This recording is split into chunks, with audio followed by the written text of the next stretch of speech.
الله من الشیطان الرجیم بسم الله الرحمن الرحیم. عبادت خان شیرپا ته شکریا ادا کوو چې تا مونږ له خبرو کولو دا مقرره کړه. تا وکړه د سکندر خان شیرپا د برای خبره، نو دا خو یو غټه کارنامه وه چې سکندر شیرپا صاحب ته دغه یو څو ورځې منسټري میلاو شوې وه چې کوم دی سینیر منسټر و د اریګیشن. نو په دغه کې خدای پاک د هر چا له داسې زامن ورکړي لکه آفتاب احمد خان شیرپا له چې سکندر ورکړی دی، ځکه چې په دغه لږ دورې حکومت کې هغه سره سوچ د عوامو، هغه چې کوم فرض کا لوی سیند د ابازو دی، نو د هغې نه چې کوم کلو ته نقصان و پټو ته نقصان و، نو اول پیله خو یې د هغې چې کوم دی نو بندوبست کړی دی، په اربونو روپۍ لګولي دي او هغې ته چې کوم دی سیفټي کړې ده، برایان یې د ګټو کړي دي. بیا به راواخلو تا د جندي خبره وکړه.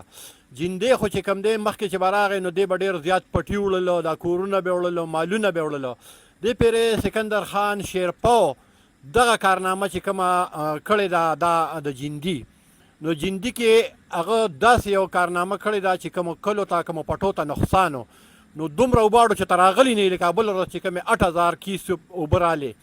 په دغې کې چې کوم مونږ به والو د دې خپل نږدې ځای، ځکه چې مونږ دا لیدله.